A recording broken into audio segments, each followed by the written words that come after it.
کیا ہے تو اللہ نے سبوں کو ان کے طرف کر دیا۔ آج نہیں دیکھتے 11ویں شریف کا مہینہ جب آتا ہے تو پوری ہندوستان ہی نہیں بلکہ پوری دنیا کے مسلمان بھی 11ویں شریف کے لیے تڑپتا ہے۔ کوئی جلسہ سجاتا ہے، کوئی میلاد خوانی کرتا ہے، کوئی فاتحہ کرتا ہے، کوئی فاتحہ کر کے گھر میں قرآن کی تلاوت کر کے غوث اعظم کے نام پہ دعا کرتا ہے۔ جیسے ہی حضور مجاہد ملت کا عرس آتا ہے، جیسے آج اور کل حضور مجاہد ملت کا عرس ہے، اما جیسے ہی حضور مجاہد ملت کا عرس آتا ہے، صرف اڑیسہ ہی نہیں بنگال سے بھی دیوانے چلے جاتے، بہار سے بھی دیوانے جاتے، جھارکھنڈ سے بھی دیوانے جاتے، پوری ہندوستان سے دیوانے امٹ پڑتے ہیں۔ کیوں؟ کیونکہ وہ جانتے ہیں کہ رب کے طرف اپنے آپ کو رجوع کیا ہے، اور جو اللہ والا ہوگا وہ کبھی کسی کو گمراہ کی طرف دھکیل نہیں سکتا ہے۔ وہ سب کو ہی جانتا ہے۔ بڑی تیزی میں اللہ نے پوری کائنات کو پیدا کیا، ہزاروں لاکھوں مخلوقات کو پیدا کیا، لیکن تمام مخلوقات میں سے اللہ نے سب سے افضل و اعلیٰ انسان کو بنایا ہے، سب سے بہتر انسان کو بنایا، سب سے افضل انسان کو بنایا، اور انسانوں کے رہبری کے لیے رب نے کم و بیش 1,24,000 انبیاء کو بھیجا ہے۔ اما جتنے بھی نبی آئے زمانے والوں کو یہی پیغام دیا، اوہ زمانے والوں ایک خدا کی عبادت کرو، خدا کے علاوہ کسی کی عبادت نہ کرو۔ حضرت ابراہیم علیہ السلام آئے، اپنے ماننے والوں کو یہی کہا، اے لوگوں ایک خدا کی عبادت کرو، جس رب نے تمہیں بھی پیدا کیا ہمیں بھی پیدا کیا۔ حضرت اسماعیل ذبیح اللہ آئے، حضرت اسماعیل ذبیح اللہ نے بھی زمانے والوں کو یہی پیغام دیا، اے زمانے والوں ایک خدا کی پوجا کرو، خدا کے علاوہ کسی کی پوجا نہ کرو۔ حضرت موسیٰ کلیم اللہ آئے، حضرت موسیٰ کلیم اللہ نے بھی اپنے ماننے والوں سے کہا، اے لوگوں ایک خدا کی عبادت کرو، خدا کے علاوہ کسی کی عبادت نہ کرو۔ حضرت عیسیٰ روح اللہ آئے، حضرت عیسیٰ روح اللہ نے بھی یہی کہا، لیکن سب سے آخر میں حضرت عیسیٰ علیہ السلام کے بعد 571 سال کے بعد میرے آقا کریم اس خاکدان گردی پر تشریف لائے، اور جب میرے نبی آئے نا، میرے نبی نے 40 سال تک کچھ نہیں کہا، بلکہ 40 سال تک میرے نبی نے اپنے ذات کو منوایا، اپنی بات کو منوایا، لوگوں سے کہا، اے لوگوں پہلے مجھے جانو میں کون ہوں، پہلے مجھے پہچانو میں کون ہوں، پہلے میری بات جاننے کی کوشش کرو میں کہتا کیا ہوں۔ گویا کہ میرے نبی کا بچپنا مکے والوں کے سامنے، میرے نبی کا لڑکپن مکے والوں کے سامنے، میرے نبی کی جوانی مکے والوں کے سامنے، میرے نبی جب راستے میں چلتے میرے نبی کا چلنا دیکھتا، میرے نبی بولتے میرے نبی کا بولنا دیکھتا، میرے نبی سوتے میرے نبی کا سونا دیکھتا۔ اما مکے والے بولنے پہ مجبور ہو گیا، یار یہ عبداللہ کا بیٹا آیا ہے، آج تک ایسے بچے کو ہم نے نہیں دیکھا، آج تک ایسے جوان کو نہیں دیکھا، ایسے کردار والے کو نہیں دیکھا، ایسے کیریکٹر والے کو نہیں دیکھا، ایسی سیرت والے کو نہیں دیکھا، ایسے محبت والے کو نہیں دیکھا۔ یار چلنا لاجواب، بولنا لاجواب، سونا لاجواب، اما جب چلتا ہے نگاہ نیچی ہوتی ہے، سوتا ہے تو سونے کا انداز بڑا پیارا ہوتا ہے، اما جب کھاتا ہے دسترخوان بچھا ہوتا ہے، اما ایک غریب بھی آتا ہے گلے لگا لیتا ہے، فقیر بھی آتا ہے گلے لگا لیتا ہے، یتیم بھی آتا ہے گلے لگا لیتا ہے، ایک امیر بھی آتا ہے گلے لگا لیتا ہے۔ گویا کہ جب مکے والوں نے میرے نبی کا کردار دیکھا ہے، میرے نبی کا اخلاق دیکھا ہے کہ یہ عبداللہ کا بیٹا آیا، کبھی جھوٹ نہیں بولتا، کسی کی امانت میں خیانت نہیں کرتا، کبھی کسی سے جھگڑے نہیں کرتا، کبھی کسی کو گالیاں نہیں دیتا، یہ تو صادق و امین ہے۔ جیسا حسن و جمال والا ہم نے دیکھا نہیں ہے، ایسے حسین و جمیل ہم نے دیکھا نہیں ہے۔ اما کہنے والوں نے کہا، ارے بیگنا تو دور کی بات رہی، ایسا حسن و جمال والا، ایسا کردار والا، ایسا اخلاق والا آج تک دنیا میں کسی ماں نے جنم ہی نہیں دیا ہے۔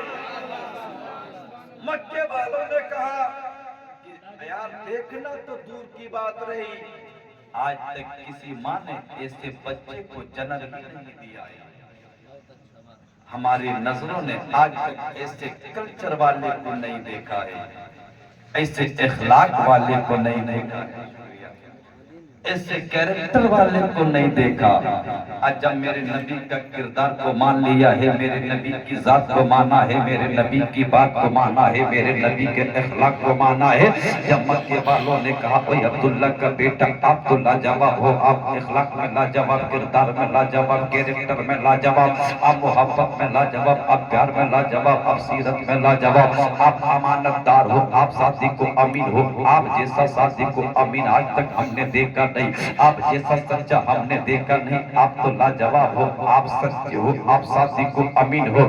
جب میرے نبی کو صحابہ نے صادق و امین کہا تھا، تب میرے نبی نے فاران کی چوٹی سے کہا تھا اے لوگ اگر مجھے سچا مان گئے ہو، اگر ہماری میری ذات کو مان گئے ہو، میری بات کو مان گئے ہو، اگر مجھے سچا مان گئے ہو تو یہ بھی بات میں سچ کہتا ہوں کہ ایک خدا کی عبادت کرو، خدا کے علاوہ کسی کی عبادت نہ کرو، اس رب کی عبادت کرو جس رب نے زمین کا بچھونا بچھایا ہے، اس رب کی پوجا کرو جس رب نے آسمان کا شامیانہ لگا دیا، اس رب کی عبادت کرو جس رب نے پوری کائنات کو پیدا کیا ہے. جیسے ہی میرے نبی نے یہ اعلان کیا تھا نا، کچھ لوگ دشمن ہو گئے، کچھ لوگ دوست ہو گئے، یار ایسے جو دشمن ہو گئے ایسے دشمنی نبھانے لگے، ایسے دشمنی نبھانے لگے کہ میرے نبی مکے کی گلی میں چلتے تھے نا تو میرے نبی کے راہوں میں کانٹے بچھا دیے جاتے. اما جب میرے نبی کے تلوائے اقدس سے وہ کانٹا چکتا، خون نکلتا، پھر بھی میرے نبی کسی کو گالیاں نہیں دی، پھر بھی میرے نبی کسی کے لیے بد دعائیں نہیں کی، بلکہ میرے نبی دعا دیتے گئے اور دین کی تبلیغ کرتے رہے. راستے میں چلتے میرے نبی کے اوپر کوڑا کرکٹ پھینکا گیا، پھر بھی میرے نبی دین کی تبلیغ کرتے رہے، مذہب اسلام کی تبلیغ کرتے رہے. میرے نبی راستے میں چلتے، راستے میں کنواں کھدوا دیا تاکہ عبداللہ کا بیٹا مر جائے، تاکہ مسلمانوں کا نبی ختم ہو جائے. پھر بھی میرے نبی نے کسی کے لیے بد دعائیں نہیں کی، بلکہ میرے نبی دعا دیتے گئے. یا ماں انگلی دکھانا تو دور کی بات رہی، میرے نبی نے آنکھیں تک نہ دکھائی اور میرے نبی دین کی تبلیغ کرتے رہے. ارے طائف کی بازار پہ میرے نبی کے جسم اقدس پہ اتنا پتھر مارا ہے کہ میرے نبی کے جسم لہو لہان ہو گیا. پھر بھی میرے نبی دین کی تبلیغ کرتے رہے، پھر بھی میرے نبی اسلام کی تبلیغ کرتے رہے، پھر بھی میرے نبی نے پلٹ کر کبھی کسی کو گالیاں نہیں دی. میرے نبی کو مجنوں کہا، میرے نبی دعا دیتے گئے، میرے نبی کو پاگل کہا، میرے نبی دعا دیتے گئے. اما تب کسی نے کہا تھا یار تیرا نبی کمزور ہوگا کہ تیرے نبی کے اوپر پتھر برسایا، تیرا نبی خاموش رہا، تیرے نبی کو مارا، تیرا نبی خاموش رہا، تیرے نبی کو پاگل کہا، تیرے نبی دعا دیتے گئے. میں نے کہا یار یہ میرے نبی کو کمزور نہ سمجھو، میرے نبی کو مجبور نہ سمجھو کہ مکے کے گلی میں میرے نبی کو گالیاں دیتا گیا. میرے نبی دعا دیتے گئے، نبی کو پتھر برساتا رہا، میرے نبی دعا دیتے گئے. اس کا مطلب میرے نبی کو کمزور نہ سمجھنا. اسی مکے کے دھرتی پر جب میرے نبی کے نبوت کو جلانا آتا ہے، اسی دھرتی پہ کھڑا ہو کر انگلی کا اشارہ کرتے تو ڈوبے سورج کو واپس بھی کر دیتا ہے، چاند کا سینہ پھاڑ بھی دیتا ہے. گویا کہ کہنے والوں نے کہا یار تیرا نبی کمزور ہوگا. میں نے کہا یار میرے نبی کو کمزور نہ سمجھنا. ارے جو نبی انگلی کا اشارہ کر دے ڈوبے سورج کو واپس کر دے، ارے جو نبی انگلی کا اشارہ کر دے چاند کا سینہ پھاڑ دے، جو نبی انگلی کا اشارہ کر دے کنکر بھی کلمہ پڑھنے لگے، جو نبی انگلی کا اشارہ کر دے درخت بھی پاس آ جائے.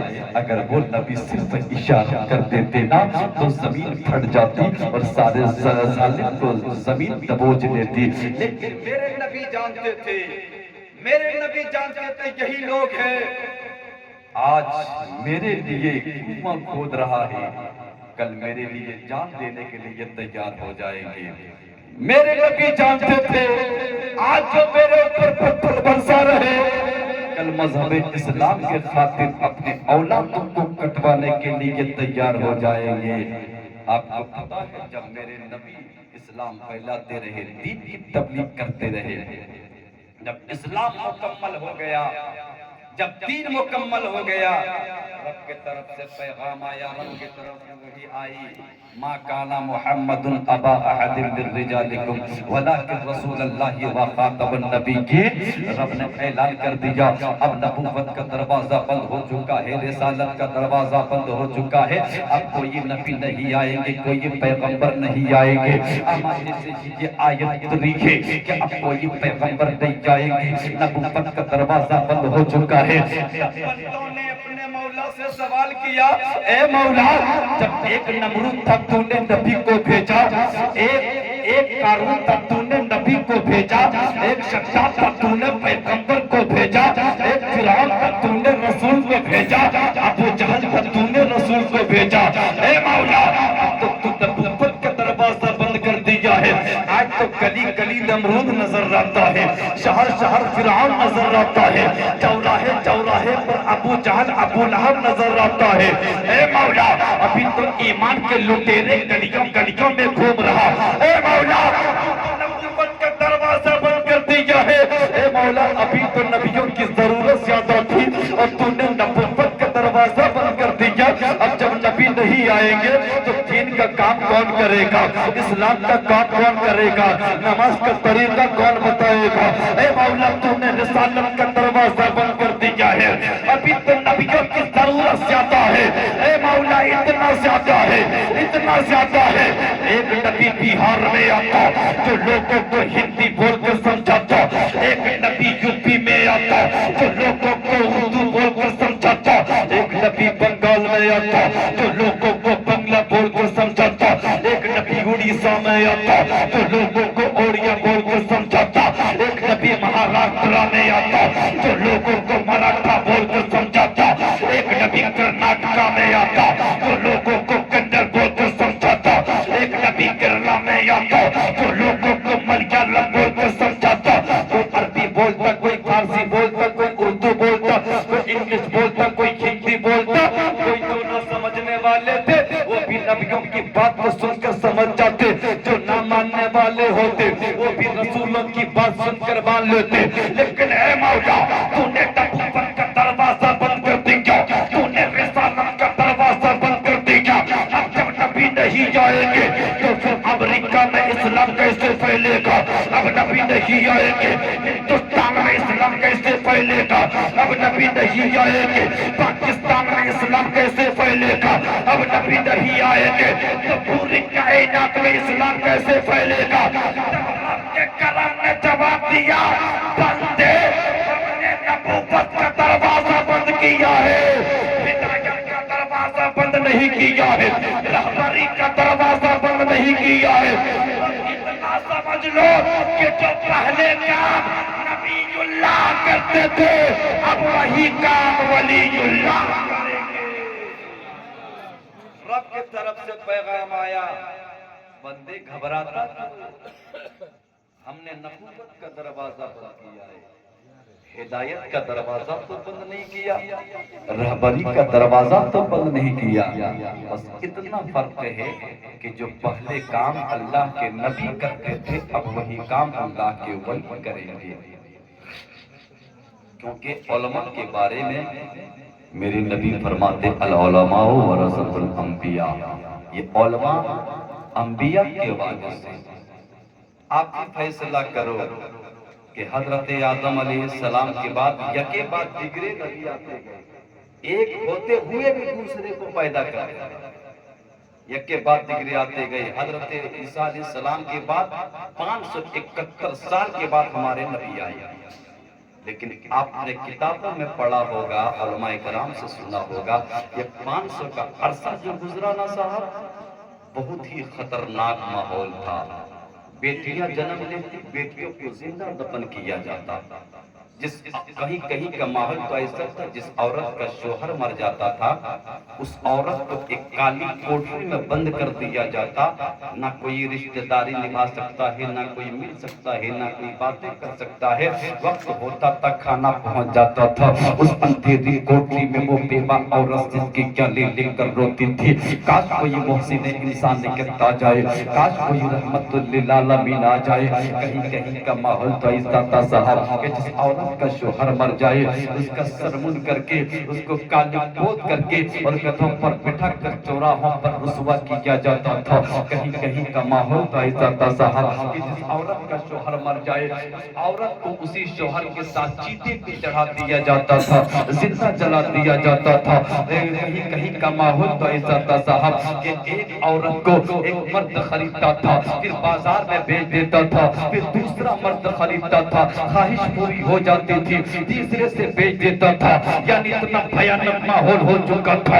یتیموں پر غاصبانہ حملہ کیا جا رہا تھا, یتیموں پر مظالم توڑے جا رہے تھے, بیواؤں پر حملہ کیا جا رہا تھا, سوتیلی ماؤں کے ساتھ غلط کام کیا جاتا تھا. لیکن آپ تاریخ کا پنہ پلٹ لو, اتحاد کا پنہ پلٹ لو. 500 کا عرصہ گزرا تھا, کوئی نبی نہیں آئے تھے, کوئی پیغمبر نہیں آئے تھے, دنیا کا یہ بھیانک ماحول ہو چکا تھا. لیکن کتابوں کا پنہ پلٹ کر دیکھو, میرے نبی آنے سے لے کر ابھی تک کا مابین 1400 سال کا عرصہ گزر گیا ہے. کوئی تاریخ کا پنہ پلٹ کر بتا دے, کوئی اتحاد بتا دے, 1400 سال کے عرصے میں کوئی باپ اپنے بیٹی کو زندہ دفن کیا ہو, کوئی بھائی اپنے بہن کو زندہ جلایا ہو, کوئی باپ اپنے بیٹی کو اپنے ہاتھ سے زندہ جلایا ہو. یار پتا کوئی پیغمبر نہیں آئے, بچایا کس نے؟ کوئی نبی نہیں آئے, عورتوں کو بچایا کس نے؟ کوئی پیغمبر نہیں آیا. دنیا والوں کو بچایا کس نے؟ جب تاریخ اٹھاؤ گے تب پتا چلے گا کہ میرے نبی کے بعد بچانے والا کوئی نبی نہیں ہے, بلکہ یہ علماء اکرام ہے. کوئی نبی نہیں بلکہ یہ اسٹیج کے علماء اور مسجد کے امام ہیں. یہی لوگ تمہیں بچانے والے. اگر آپ شراب کی طرف جاتے ہو بچاتا کون؟ یہی امام بچاتے ہیں. تاش کی پتیاں کی طرف جاتے ہو تو یہی امام کہتے بھائی یہ حرام ہے مت کھیلو. جب آپ رشوت لے کر فیصلے کو ناحق کرتے ہو تو یہی امام آپ سے کہتا ہے یا رشوت لے کر غریبوں کا حق مت مارو. اگر کون بچائے؟ بچانے والے یہی امام ہے. اب کوئی نبی نہیں آئیں گے قیامت تک, کوئی رسول نہیں آئیں گے, بچانے والے اللہ کے ولی اور یہ علماء ہیں. یہی لوگ بچانے والے ہیں. آج غوث اعظم کی محفل سجائے, لیکن آپ کو پتا ہے کہ غوث اعظم کی زندگی کرامات وہ آپ نے بہت سنے ہوں گے, لیکن کبھی آپ نے غوث اعظم کی سیرت, غوث اعظم کا اخلاق آپ نے سنا کہ غوث اعظم کس طرح عبادت کرتے تھے؟ تاریخ میں آیا ہے میرے غوث اعظم جب جنگل کی طرف نکلے نا تو ایک سال تک گھاس اور پتے چبا چبا کر خدا کی عبادت کی. آج ہم لوگ 3 وقت نہیں صاحب 6 وقت کھاتے ہیں, پھر بھی دن بھر میں 5 وقت کی نماز نہیں پڑھ پاتے. علامہ قمر حسن صاحب اللہ ایسے ایسے مسلمان ہیں جو جمعے کی نماز تک نہیں پڑھتے. بتائیے غوث اعظم کے بارے میں یہ تاریخ میں آیا ہے کہ کئی سال تک صرف پانی پی کر خدا کی عبادت, اور کئی سال تک تو بھوکے اور پیاسے خدا کی عبادت کی. وہ غوث اعظم کی ذات تھے اور بڑی تیزی میں چلتے ہیں. آج ہم اپنے بچوں کو قرآن کی تعلیم نہیں دیتے. آج صرف عقیقہ اور ختنہ کرا لینا اس میں آپ کا چھٹکارا نہیں ہے کہ ہم نے اپنے بچوں کے نام پر جانور قربان کر دیے بس ہم بری ذمہ ہو گئے. نہیں, بلکہ اپنے بچوں کو صحیح تعلیم اور تربیت دینی ہوگی. آپ نے ایک چیز سے چھٹکارا پایا, لیکن ابھی پوری جوانی پوری زندگی باقی ہے. اپنے بچوں کا کردار کیسے بناؤ گے, اپنے بچوں کا اخلاق کیسے بناؤ گے, اپنے بچوں کی زندگی کو کیسے سنوارو گے, تعلیم سے کیسے آراستہ کرو گے, وہ ضروری ہے, یہ سب سے زیادہ ضروری ہے. لیکن آج ہم کیا کرتے ہیں, خود فلمیں دیکھتے ہیں, بچوں کو بھی دکھاتے ہیں, خود تاش کی پتیاں کھیلتے ہیں, بچوں کو بھی ساتھ میں لے کر جاتے ہیں, خود شراب بھی پلاتے ہیں, کبھی گالی گلوچ کرتے ہیں, بچوں کو بھی سکھاتے ہیں. لیکن آج ہم دیکھتے گھر میں ایک ٹی وی چالو کر دیا, اب تو ٹی وی کم ملا کرتے ہیں, ایل سی ڈی پورے دیوار کو لے لیتے ہیں.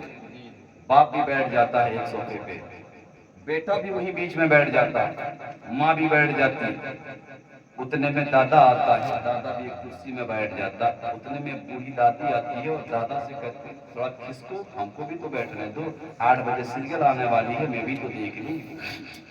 ریموٹ چھوٹے بیٹے کے ہاتھ میں، دادی کہتی ہمیں یہ سیریل دیکھنی ہے، باپ کہتا ہے ہمیں یہ فلم دیکھنی ہے، ماں کہتی ہمیں یہ سیریل دیکھنی ہے، بچہ کہتا ہمیں یہ کارٹون دیکھنی ہے۔ اتنے میں آذان ہو جاتی ہے، جیسے ہی آذان ہوتی ہے ماں کہتی کہ بیٹا ٹی وی بند کر دے کیونکہ آذان ہو رہی ہے۔ بیٹا کہتا نہیں ماں ٹی وی بند نہیں ہو سکتی، ساؤنڈ کم کر دیتا ہوں۔ کیا کہتا ہے ساؤنڈ کم کر دیتا ہوں۔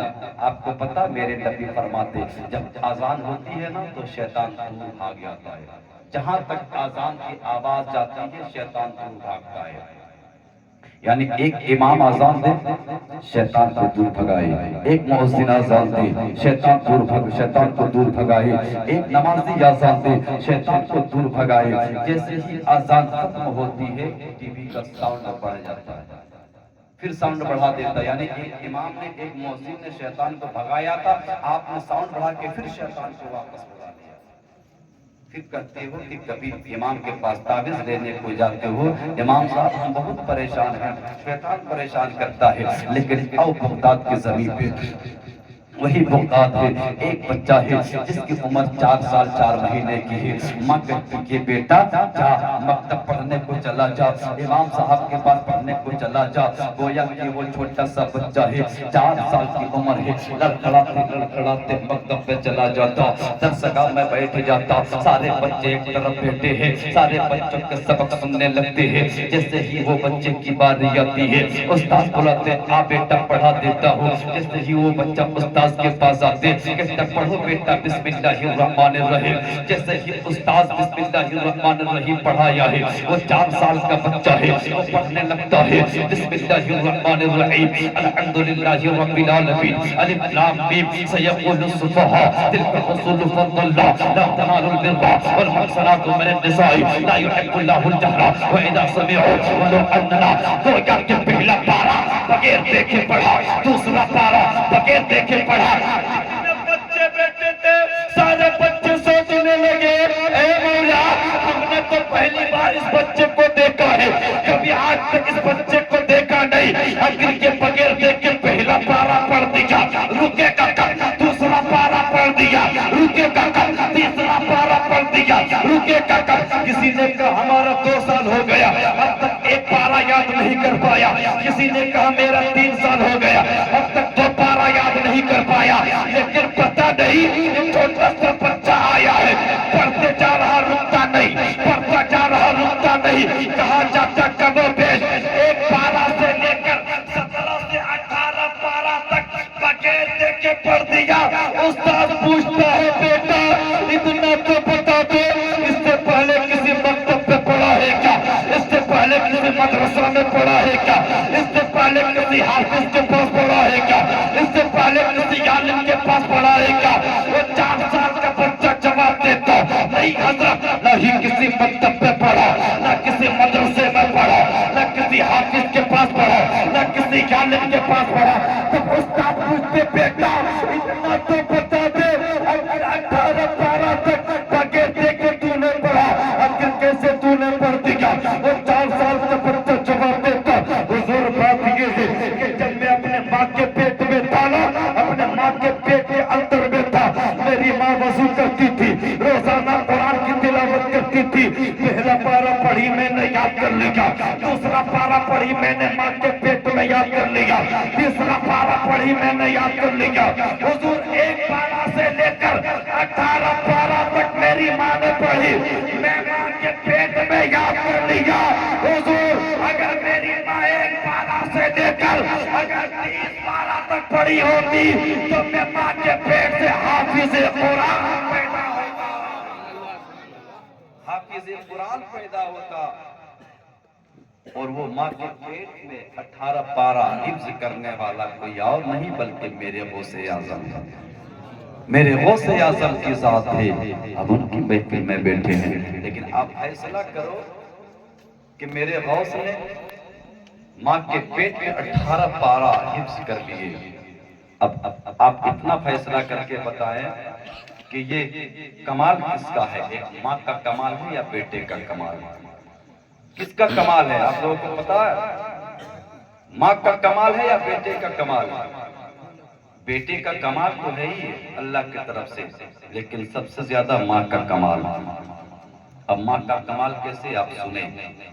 حضرت فرید الدین گنج شکر ہے، بہت بڑے اللہ کے ولی، دلی کی زمین ہے، دلی کی زمین، جس گلی میں جاتے جو بھی چہرہ دیکھتا، چہرہ دیکھ کے کلمہ پڑھنے لگتا، کچھ نہیں کہتے، کچھ نہیں بولتے۔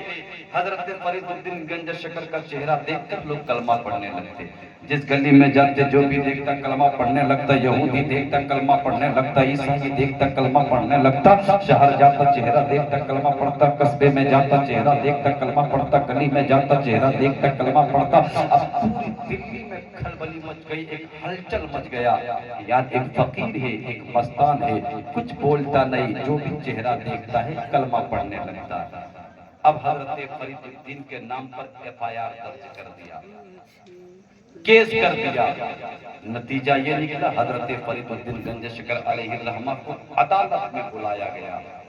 عدالت کے ایک کٹگرے میں حضرت فرید الدین گنج شکر اپنے نگاہ کو نیچے کیے ہوئے کھڑا ہے، اپنی کرسی پہ انگریز جج بیٹھا ہوا ہے، ایک طرف وکیل کھڑا ہے، سارے لوگ کھڑے کوئی بیٹھا ہے۔ اما جج کہتا ہے اے بھائی اتنا تو بتا دے، اگر وہ فقیر کون ہے جس کا چہرہ دیکھ کے لوگ کلمہ پڑھنے لگتا، وہ مستان کون ہے جس کا چہرہ دیکھ کے کلمہ پڑھنے لگتا، ذرا میں بھی دیکھ لوں اس کا چہرہ دیکھتا کیسا ہے، ذرا دیکھ لوں اس کی صورت کیسی ہے، ذرا دیکھ لو اس کی شکل کیسی ہے۔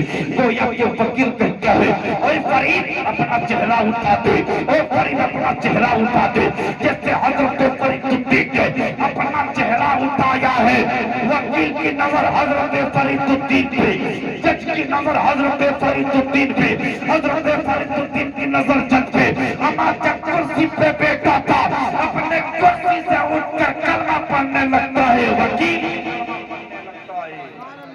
جج بھی کلمہ پڑھنے لگتا، وکیل بھی کلمہ پڑھنے لگتا۔ ٹھوکو کتنا کیس ٹھوکنا ہے، FIR درج کرو کتنا کرنا، کیونکہ تمہارا کام ہی ہے کیس ٹھوکنا۔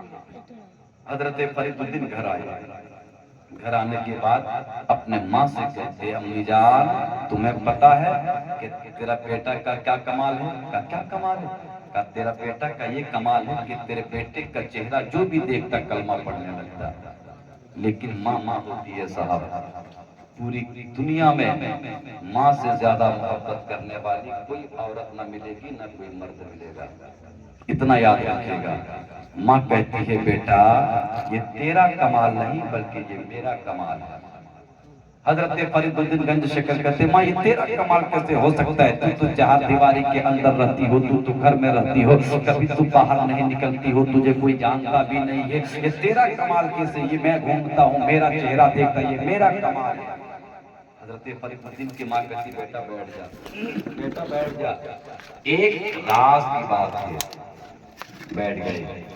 ماں کہتی بیٹا سن، جب تو جنم لیا تھا نا، جب تو پیدا ہوا تھا نا، اب تجھے جنم دیا، تجھے پیدا کیا نا، اس کے بعد تو بستر پہ روتا رہتا تھا، بستر پہ تڑپتا رہتا تھا، بھوک لگتی تھی روتا رہتا تھا، بھوک لگتی تھی تڑپتا رہتا تھا۔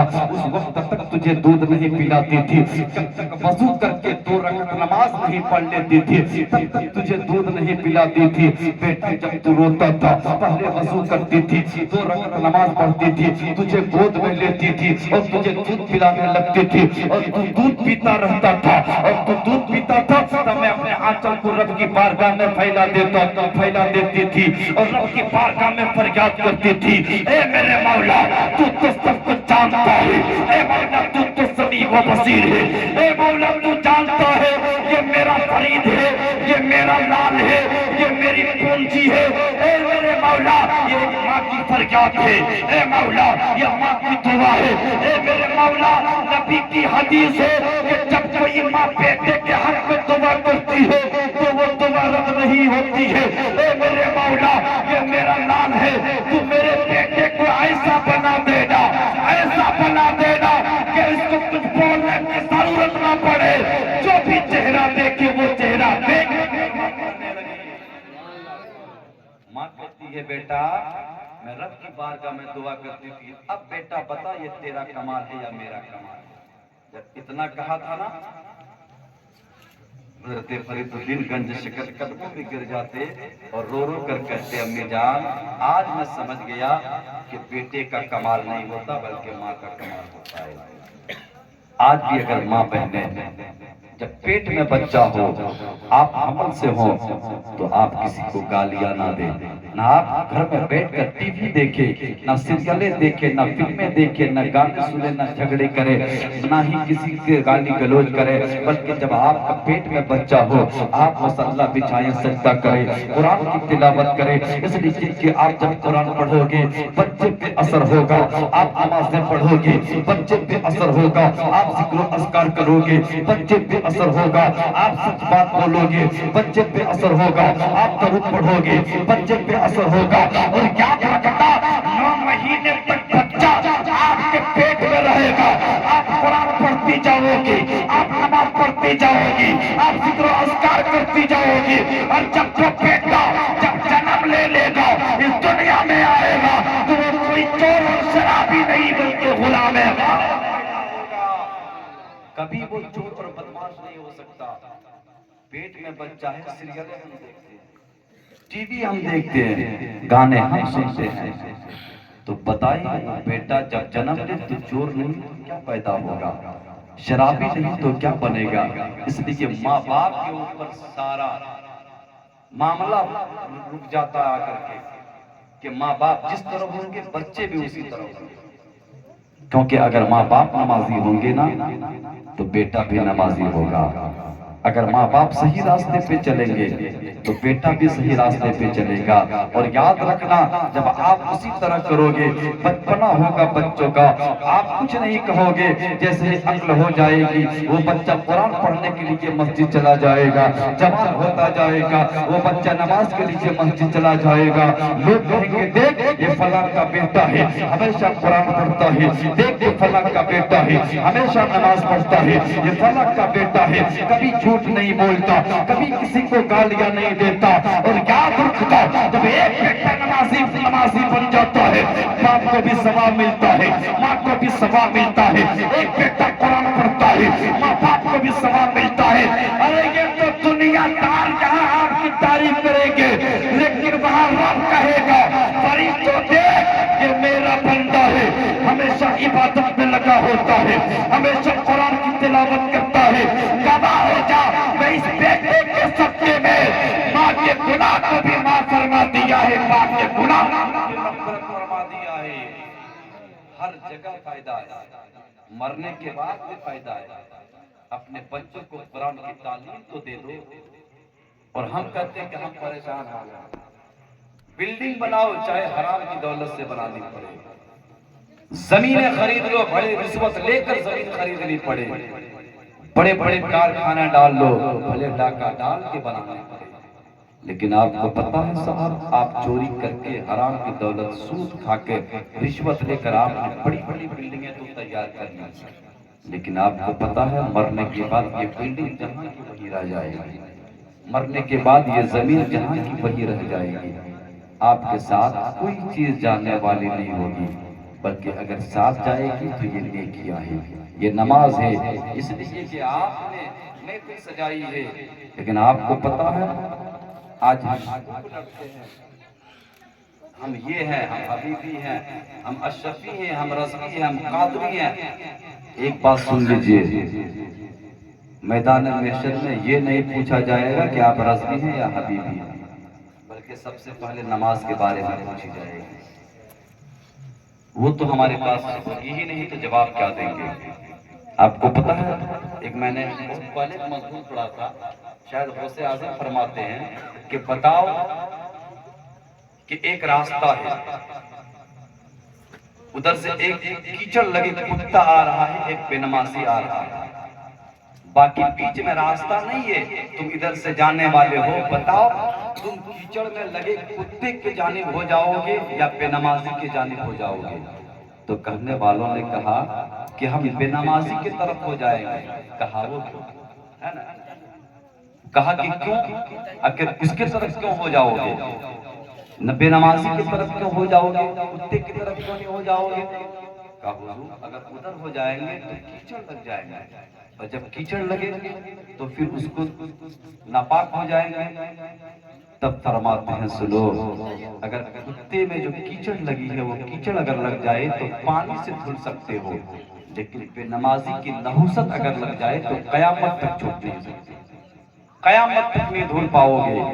تو بے نمازیوں کے بارے میں تو یہ خراب لفظ کہا ہے۔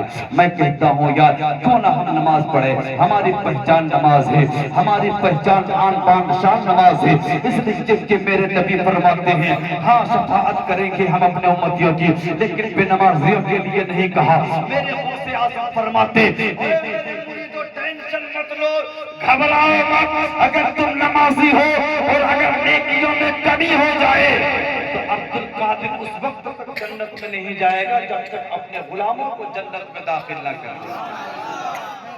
تو یہ بے نمازیوں کے بارے میں نہیں کہا، یہ نمازیوں کے بارے میں کہا گیا ہے۔